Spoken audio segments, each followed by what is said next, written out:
Hey Luke, this is Gavin. I have attempted to record this video more than once, and the reason I have retried is because of technique, and I value your attention. I don't want to waste your attention. The first mistake I made is I had told my wife that I was going to go record for 15 minutes, and I started rambling, and next thing you know, I was 20 minutes in, which means I lied. I'd committed to my wife I'd be up there 15 minutes, and I lied. And so I wrapped it up. That video is unlisted. I could share it. And then I told my wife, I told her about the situation. I said, I should have used my watch with its alarm so that I could make sure that I didn't tell a lie. So technique. I make sure I was doing what I said I was going to do. And that's like a great example of what I mean about capacity for care, and using information technology to increase our capacity for care. And so I could go through all of this, but that's, I think, a good example of what I'm trying to point out. So every human is making mistakes, and we have a different capacity to do error correction. And my ability to do error correction can be increased if I have other people helping me, providing useful feedback. And then you can have tools and techniques that allow me to transform into a better person, to transform such that my capacity to care increases. And perhaps even cooperate with other people such that the organization with a shared goal can increase the net capacity for care using technique, using information technology. So I think you mentioned tools and technique being like related to mammon.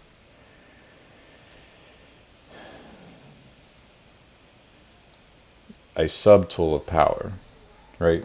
And I think tools can be used for any goal. And that's the reason I like tools, is because I can show any group with any goal how to use tools in order to be more productive, in order to increase the group's capacity for care.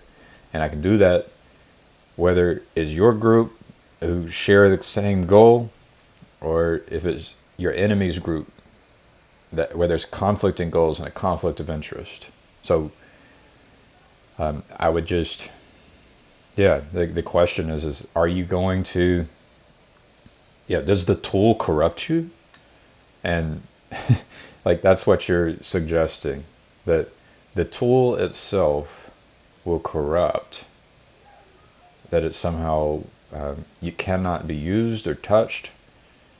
Like that's an idea that I'm not sure about. Like I would ask you to point out how a tool corrupts in relationship to your goal, right?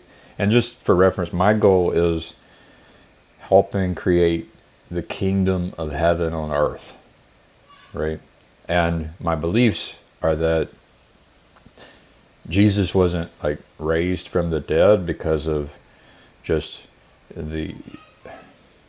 I'll put it this way: if Jesus was raised from the dead, it was through an understanding of physics and technology, right? So anytime that you read about a miracle, my belief is that the only way the miracles happen is through us being the puppets of God, making discoveries as there's revelations about the reality, and there's revelations about the technology connected to reality, such that we create the kingdom of heaven, we discover more about reality, and we create the technology which allows for the resurrection of the dead. Like, if you believe there will be a resurrection of the dead, it's because technology allows it. So, yeah, I don't believe God will, snap a finger and humans are resurrected. It will require humans' participation in the causal events which allow for the emergence of the technology which allows us to raise the dead. So, yeah, I mean, if you can imagine a technology which is just inherently going to corrupt a tool, yeah. And I'm not talking about the content that's produced by the tool, because that's got a spirit behind it. But is there a tool that has an inherent spirit which would make it such that that tool has no use? It could not be used for good. That's